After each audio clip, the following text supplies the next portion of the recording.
From bars that completely shut down not long after Jon Taffer walked out on them, Don't be a sellout then!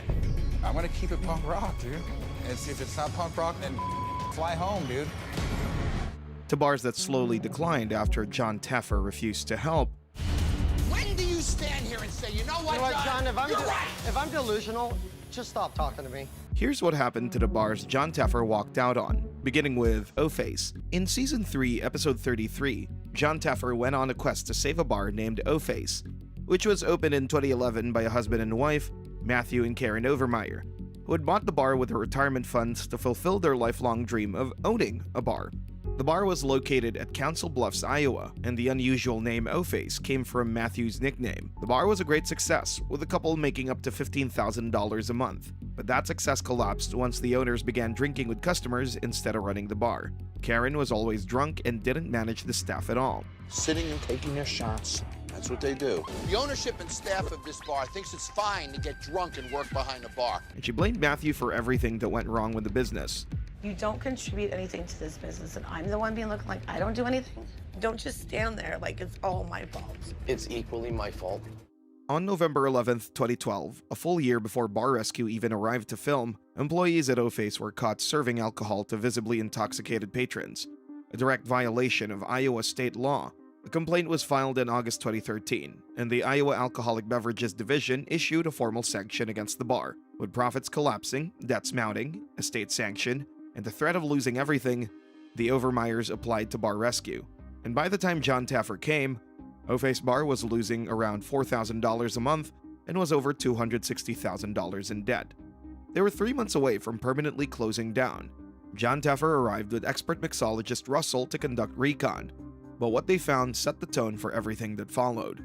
The bar was in horrible shape, starting with its hideous interior. He also noticed they were using washed plastic containers for shots, which is unsafe. Even the bartender was serving flaming drinks incorrectly, which is extremely dangerous. The bottle in his other hand, you have to place that. That's a bomb. It's a bomb in your hand. And I was like, oh! The evening became much more chaotic when a customer asked Matthew about the content of one of the specialty shots, but he refused to answer. They want to know what's in the shot. I'm not gonna tell you what's in it. It's our signature shot. I'm not taking it until I know what's in it. Then don't take it, I'm not telling you. When Sarissa, the server, tried to defend the customer, Amanda, the manager, blocked her out and hit her. What was in it? Like, She doesn't know. She said We don't there's tell a- her. I don't know. What are you doing? Hey, Stop talking. What's going on? Go! sell the shots. Don't sit back here and go sell them. That's how the bar owner acts. Because you're Is a bitch? Which led things to spiral out of control to the point where Taffer and Russell couldn't even enter the bar. They're really beating the hell out of each It's a other. full-blown cat fight. Russell, let's stop this. She's hitting her. Are you Hold on. This is your bar. Wait a second. You're the manager of this bar. How dare you disrespect that girl? God. Taffer had given the couple a direct ultimatum. This girl will bury you. Fire her ass. If she's here tomorrow, I'm not. Only to return the next day to find out that Amanda, the manager at the center of the previous night's fight and the subject of Taffer's ultimatum, was still on staff, while the victim Sarissa was fired. That was eventually forgiven because the couple fired Amanda and apologized to Sarissa. After that was resolved, the stress test that followed was a complete disaster, as drinks took too long to make. So how long have we been open? 40 minutes. How many cocktails have we gotten out? 6 in 40 minutes. And the pizzas looked like something from a convenience store.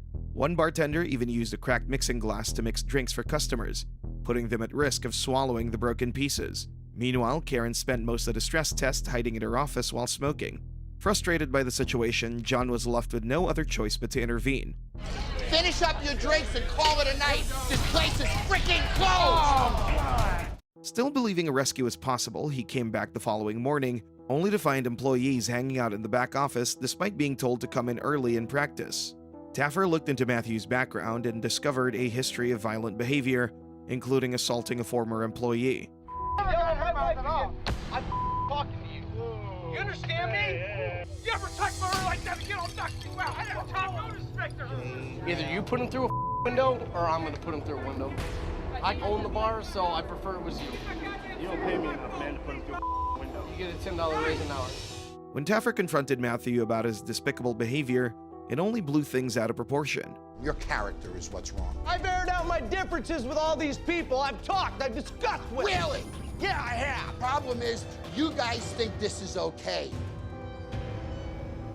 You guys are a mess. I ain't scared of John. Disgusted by their attitude, John made a move he had never made in the entire history of bar rescue. I'm leaving. I am not rescuing your bar. This is the first bar rescue I ever walked out of. You blew it. Their irresponsible actions forced John to walk out on everything OFace Bar could have been without looking back. In a later interview, when asked to name the worst bar he'd ever visited, Taffer responded without hesitation. Council Bluffs one was probably the worst I've ever had. The only walkout I've ever had on bar rescue. What happened next was anything but a recovery. The episode aired on March 23, 2014, and the fallout was immediate. Council Bluffs City Council voted to revoke OFace's liquor license, citing acts of disorderly conduct, assault, and battery by the owner and employees as depicted on the show. The mayor responded to the controversy, stating, "I understand that this is a reality show, but the depiction of this inaccuracy has caused irreparable harm to the city. The liquor license renewal was first rejected in May 2014, and in the following month, the license was suspended for 7 days, and the bar was fined $1,000. However, Matthew attempted to fight the decision, and after filing an appeal, a judge ruled in August 2014 that OFace could renew its liquor license. When Jon Taffer returned in Season 4 for a back-to-the-bar check-in, it became clear that little had improved. The service was still poor, and the staff continued to ignore problematic customers. And these issues ultimately led him to declare the bar a failure once again. Then, in February 2016, the story took a far darker turn. Matthew Overmeyer was arrested and charged with second-degree intimate abuse and assault with intent to commit intimate abuse. He initially pleaded not guilty, but 8 months later, he changed his plea to guilty and was sentenced to 2 years in prison for each charge. His sentence was eventually reduced, and he served 90 days in Potawatomi County Jail and was ordered to register as an intimate offender for the remainder of his life. However, the legal trouble didn't end there. In April 2017, Overmeyer was sent back to jail for failing to register as an intimate offender.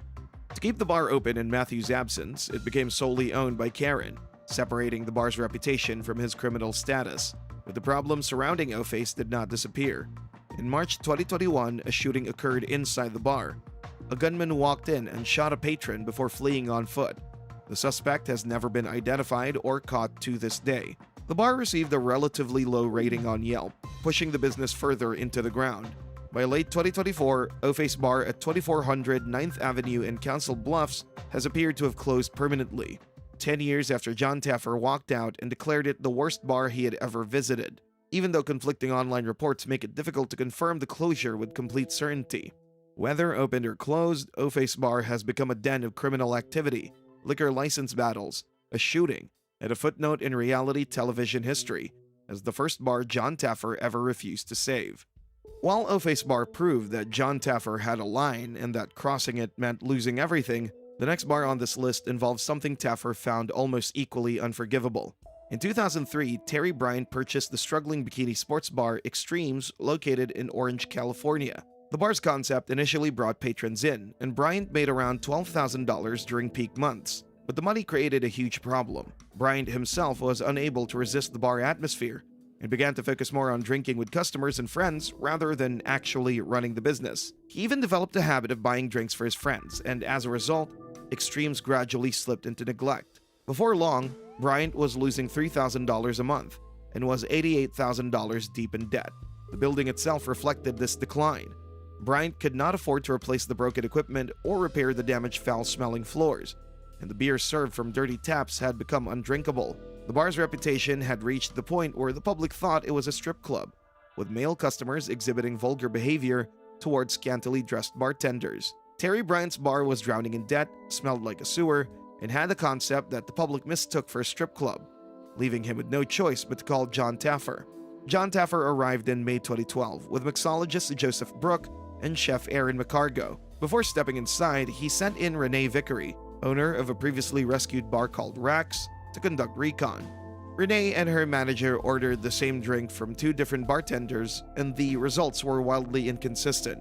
The food quality was very poor, and somehow Bryant was somewhere in the bar, drinking with patrons, while his business was deteriorating. By the time Taffer arrived, the debt had grown to $180,000. When people come into this bar, they expect you to be sober and take care of them, correct? Yes. How many drinks have you had? Probably at least 10. Do you not care? What is it? Well, I do care. No, you obviously care a lot too. I do care a lot. I don't like dealing with drunks. Okay. Taffer addressed the structural and operational failures, installed new signage, flat screens, taps, pool tables, patio furniture, and completely overhauled the floor plan. The kitchen was rebuilt with a workable menu, and the staff received proper training. Most critically, Taffer gave it a new identity. Taffer renamed it Second Base Bar and Grill, a playful double meaning that worked perfectly given the bar's location near a major baseball stadium. The relaunch initially appeared to be a success. After the first rescue, sales increased by 20 to 30%. But instead of reinvesting in second base, Bryant took all the profit of the bar and put it into another bar he owned while also paying off debts. He did not put a single cent back into second base. The food menu Taffer created was abandoned. The uniforms were discarded in favor of the original bikinis. The sign Taffer installed went dark, and the rancid smell that had defined extremes returned. Then, in November 2013, something happened outside the bar that no amount of renovations could have prevented. A fatal shooting occurred in second base's parking lot, which made the bar's struggling reputation take another hit. By 2014, Bar Rescue returned for what became the show's first ever re-rescue. Taffer arrived with the same mixologist from the first visit, Joseph Brooke, along with actress and comedian Sarah Colonna for recon. When they pulled up, the sign Taffer had installed wasn't even lit, and there was no sidewalk presence. Taffer had Bryant sit in the car with him and watch what happened inside when his manager Gary was running the floor. When Taffer entered the bar himself, he quickly discovered that the smell had never left and the bar remained in revolting condition. The floor stinks. I can smell it. That is the most disgusting I have ever frickin' seen. Look at that. Oh, that's what's under this floor. Run off from that drain and run off from this. That's why your frickin' bar stinks. The following morning, Taffer had a conversation with Bryant and his staff. It got heated very quickly, and Bryant did everything but take accountability. Admittedly, don't know me. So you're blaming them? Because they don't know I'm you? blaming you. You're here right now because you want your revenues to go up 400% again. Well, who doesn't? The plan would be that some percentage of profit goes into helping the business. You suck it dry, then call me to come back a second time. When do you stand here and say, you know what, John, you're right. if I'm delusional, just stop talking to me. Taffer eventually came up with a brilliant plan he believed would take Second Base Bar and Grill to the next level. But that plan was cut short by the one person who needed it the most. So here's the deal. I'm going to put $100,000 into your bar, but I will only do it if you put in $30,000. That's the deal. Taffer walked out of the bar without making any changes. And write you a check. But it won't be any good. After the show had aired, Bryant pushed back publicly. He told the Orange County Register that Bar Rescue came to him for the second episode, not the other way around. They contacted us clearly, but customer reviews told a different story. Most complaints centered on the interior's persistent foul odor and filthy glasses. Yet, despite the criticism, the bar continued operating in the same manner. In March 2024, 9 years after the second walkout, the bar temporarily closed due to vermin issues and reopened 2 days later after it had supposedly been resolved. The bar remained operational despite the negative reviews, the shooting, national television exposure, and another decade. However, that resilience didn't last forever. Second Base Bar and Grill finally shut down for good in February 2025. Bryant was handed a working bar, a trained staff, a new brand, and a second chance at rescue on national television. But he took it all for granted. Jon Taffer had seen enough after the first visit, and the second visit only confirmed what the first one had already made clear. As of November 2025, a new bar named Bikini in a Bottle had already opened in the same location with better reviews. But not every failing bar owner takes the money and runs. Some don't want the money at all. They want to be right and are willing to lose everything to prove it. In Season 4, Episode 57, Jon Taffer journeyed to Long Beach, California to save a bar named Blacklight District. The owner, Dave Franich, was a former construction worker who bought a dive bar, formerly known as Max Steiner's, in 2012. Franich had always played in loud punk rock bands and said all the venues where he used to play had shut down. He saw the bar as an opportunity to keep the punk rock scene alive. He renamed it Blacklight District Rock and Roll Lounge and set about converting a decade-old dive bar into a punk rock palace. The asking price of $110,000 was too steep, so Franich recruited his good friend Gabe Lopez as an investor. Since then, Gabe had put in about $17,000 of his own money into the bar. Franich himself had no experience running a bar or restaurant. What he had passion for was punk rock. He invested $50,000 of his own money into building a stage, installing lights, and upgrading the sound equipment in hopes of turning the venue into a music-driven bar. But the concept failed from the start. Staff said customers walked out of the bar because the music was too loud, but Franich didn't care. He stated that if people didn't like the music, then he didn't want them in the bar. The business struggled as a result of his stubbornness. He had not made a dime in 4 years. He was losing $3,000 a month and was $160,000 in debt, with the concept failing to attract anyone outside of hardcore punk fans, debt climbing to $160,000, and a bar partner watching his investment disappear. Franich decided to call Bar Rescue for help. Taffer made an appearance with Phil Wills to help out Blacklight District. As they continued to watch the bar from the vehicle, they observed that Franich didn't really help out anyone. Taffer also read out customers' honest reviews of the bar and Franich's vile response to these reviews. The owner, David, sent me harassing messages. So here's what he wrote back. Thanks for the 1 star and going out of your way like a lame. Revealing how little he cared about the damage his words could cause his business. To approach the business on Franich's own terms, John brought in punk rock musician Joe Escalante, bassist at the Vandals, as a recon spy. But even Escalante found the bar indefensible. Is there any punk bar that can fill up 365 days a year? Not playing punk rock. No, it's just not a business. And I've been in the punk rock business most of my life. When Taffer and Phil entered the bar, Phil discovered that they were wasting the very product that was meant to yield profit. And despite the obvious problems, Franich resisted every suggestion Taffer made and remained unapologetic about the way he was running the bar. I'm gonna keep it punk rock, dude. And see if it's not punk rock, then fly home, dude. Get the out of our bar. Franich's investor, Lopez, and his staff did their best to change his mind, which seemed to work for a brief moment. With Franich on board, everything began to fall into place. I will take your failure, rip it up, and start over again. All right, let's do it. Let's see what you got. Get your together. I'll see you tomorrow. But not everything went smoothly. Taffer and Phil attempted to make some changes, but Franich opposed every one of them. Hoping to understand the hostility, Taffer tried to have a direct conversation with Franich, but he made a statement that got on Taffer's last nerves. Here's my view. You think I'm an idiot, but you're the idiot. Go back to the airport and fly the out of here. Good luck on your corner. Taffer immediately ordered his crew to return to the bar and take back everything they'd installed, and walked out without completing the rescue. After the episode aired, Blacklight District was flooded with negative reviews on Yelp and Facebook, although not all the reviews are accurate, as they include a lot of angry reviews from Bar Rescue fans who didn't actually visit the bar. Franich disputed the walkout publicly and consistently, repeatedly claiming that he was the one who threw Taffer out and not the other way around. When Blacklight District closed in July 2018, Franich posted a final message to Bar Rescue fans on Facebook. If you're a Bar Rescue fan and you're here to bash on a bar that you've never been to, then screw off. The bar supports live music of all kinds, which is a dead scene, and bars like this keep punk, ska, reggae, and metal alive. So don't believe a show that called us and put words in our mouth and then tried to charge us. This bar was going to be changed into a hipster bar with high-end drinks, and that's not us.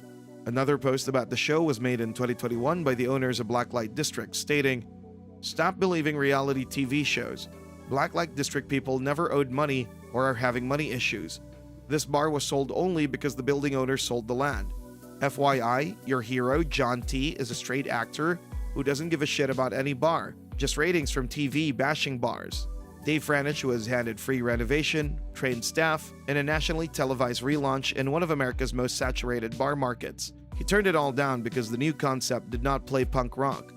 A man who has not made a single dollar in 4 years chose a music genre over a lifeline. Not long after, a bar named Supply and Demand opened in the Blacklight District's location and received excellent reviews. The irony was immediate and sharp. The space Dave Franich refused to change to preserve live music became a celebrated live music venue the moment someone else took over. Supply and Demand is now also listed as permanently closed on Yelp.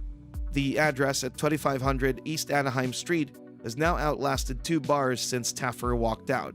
Blacklight District was about an owner who chose pride over survival and paid the price, whereas the 4th bar on this list had an entirely different problem. It had an owner who mistook his staff's loyalty for a shield for his own transgressions. In Season 8, Episode 26, Jon Taffer went on a trip to Meridian, Idaho to rescue a bar called the Hideaway. The bar was purchased by Dwayne Fulbright in 2012 using his income from his construction work. For several years, the business was successful, which encouraged him to expand. He moved to a new location, which he personally designed and built for $1.7 million, but the expansion created a massive financial burden. The bar was so oversized that it required annual sales of $1 million per year just to break even in Meridian, Idaho. After the expansion, the Hideaway bar went from making $25,000 a month to losing $6,000 a month and was 6 months away from closing. What made things worse was that Dwayne could neither hire nor keep skilled staff, and even the ones that remained were totally overwhelmed by the demands of the oversized bar. We've had people that show up for like an hour and then they're like, and we're done. His girlfriend Vanessa helped manage the bar, but she had no formal training and could only do so much for the business. Dwayne had also developed a bad habit of drinking at the bar, and customers had noticed and were quite uncomfortable. Everyone will watch. All the customers and regulars know who he is and know what he's doing. Dwayne doesn't have a very good... After realizing that a $1.7 million bar was losing $6,000 a month, had staffing issues, and was 6 months away from closing, Dwayne Fulbright applied to bar rescue. When John arrived, he read out some comments of patrons about Dwayne's attitude, and they were horribly humiliating. Sat at a table next to a very drunk person. My server was awesome, but when he asked the drunk person a question, I realized the drunk was his boss. Wow, that's crazy. I've never heard of anything. So No. The drunk owner tries to jump in and help, breaks a glass in the drink well, and stumbles back to his stool. This place is a joke. Sounds like a joke. Taffer then sent in local radio personality Nikki to conduct recon, and she hated every item she tasted and had numerous complaints. Oh, it's really sour. Yeah. Actually, this is a bigger floaty. That one's even bigger than it was before. It's okay. I think I'm okay. Was that one okay? There's actually like a bigger floaty in that one. Awesome. No. What's wrong? It's super dry and the flavor's like something's wrong with the flavor combo. We knew that was going to be a dry sandwich. When Taffer came face to face with Dwayne, he told him how messed up his bar's design was without sugarcoating it. The bar design is so horrible. You guys are sitting here, it's like you're staring in a kitchen, isn't it? Yeah. It's Right? Does that look like a bar to you? No. It's a joke. Rookie as it gets. Even a dish machine is right there so you can watch him every step of the way, right? Yeah. The layout is wrong. The kitchen, I'm staring into it. The positioning of that is wrong. The beer tap. She's got to get on a ladder to take beer out of the top one. Taffer proceeded to set a hard condition for Dwayne, making it clear that a flop would be the end of the road. And I'll straighten out your freaking mess, but I'm gonna carry an alcohol meter in my pocket. And I'm gonna breathalyze you every freaking day I'm here. If you fail, I take my crew and I leave, and you can have your shithole.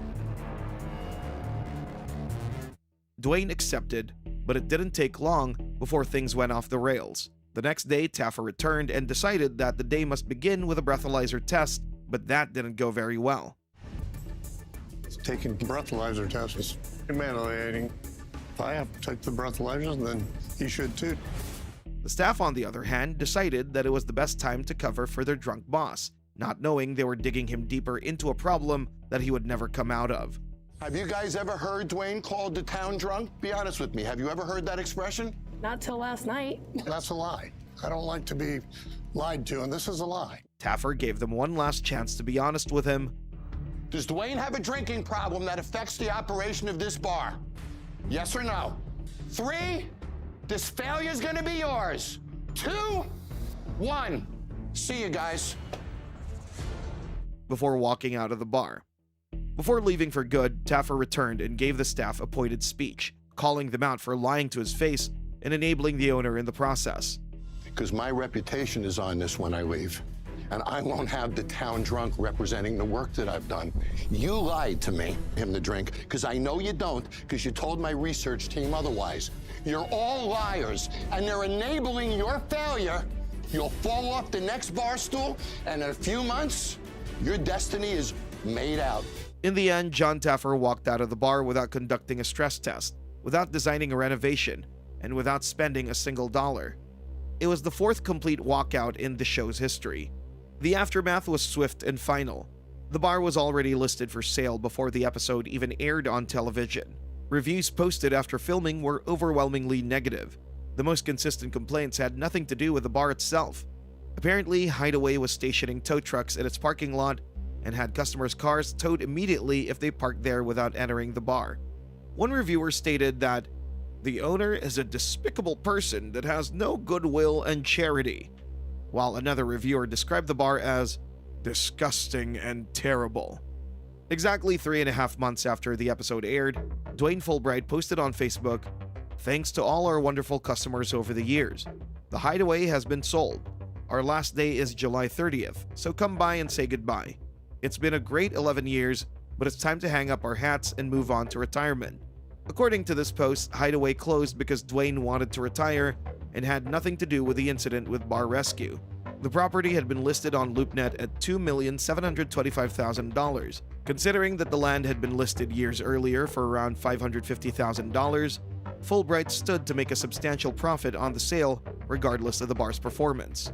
The Hideaway Bar and Grill closed permanently on July 30th, 2023. The business that replaced it was a sharp contrast in every way. Red Fort Cuisine of India opened at the same address on September 18th, 2023. The restaurant had already won a Best of Southern Utah award every year since 2019 and had been named the third best Indian restaurant in the entire country by far and wide. As of 2026, Red Fort Cuisine of India holds a 4.6-star rating from over 800 reviewers on Yelp. The building Dwayne Fulbright constructed with $1.7 million, which Jon Taffer called the worst designed bar he'd ever seen, and also towed cars of its own potential customers, is now occupied by one of the highest-rated restaurants in the area. The previous 4 bars shared one thing in common. Jon Taffer walked away without spending a single dollar, but the Dugout was an exception. It introduced a radically different walkout, one that had never been done before in bar rescue history. In Season 5, Episode 16, Jon Taffer went to Chicago, Illinois to save a sinking bar named the Dugout. Ed Cressy, the owner, was not the bar owner by choice. He was formerly a landlord of the property at 950 West Addison Street in Wrigleyville, a basement-level bar located steps from Wrigley Field. When the previous owners defaulted on rent in 2011, he evicted them and took over the business himself. It was a business he never planned to have, and as the episode made clear, never fully committed to running. The bar follows the baseball season schedule, and when the season ends, the customers disappear. The Dugout was losing $30,000 to $40,000 every off-season. Inside the bar, the conditions were concerning. The restaurant had a fruit fly infestation, and Ed was overburdened by the workload, leading him to drink heavily on the job. He was known for creating promotion and marketing drives that consistently failed to bring customers in, with losses as huge as $30,000 to $40,000 every off-season and a bar that he never wanted. Ed Cressy chose to involve Jon Taffer. Taffer brought in mixologist Phil Wills and chef Ryan Scott to conduct recon. Ed wasn't listening to anything Phil and Ryan were saying, which made Taffer walk into the restaurant, and a heated confrontation followed. 30 to 40,000. You think cleaning it might help a little? Gets cleaned every day. Oh. How about the fact that he's in the kitchen cooking food, never washing his hands? So he touches raw chicken, then he touches the handle of the refrigerator, then he takes the hot dog bun with your raw chicken on it. When you hear that, do you want to come back here? No. A stress test was conducted, and Ed was given the simplest assignment, but failed woefully. Have you guys seen Ed smile yet? No. What about you guys? So nobody has seen Ed smile. He had obviously drunk himself to a stupor even before the test began. He had no idea of what was happening around him, and spent the entire test confused and disengaged. We were cranking out dishes. Problem is, the food got to the window, and then that was where it stopped. Ed couldn't figure out where the hell the food's supposed to go. Irritated by Ed's nonchalance, Taffer shut it all down. 5 years, and you can't even deliver food to a table properly. I've seen what I need to see, guys. Let's shut this bar down. He had already written Ed off as a lost cause, but pressed on with changes anyway, explicitly to give the staff something to hold on to. He renamed the bar the Press Box, redecorated the space as a 1940s-era press box tribute, and built a new menu. Here's where the story becomes strange. Taffer planned a relaunch after reconstruction and didn't invite Ed Cressy to it. Ed showed up anyway and was a catastrophe in its entirety. My God! How are you? You're drunk, aren't you? No, not at all. I can smell it from here.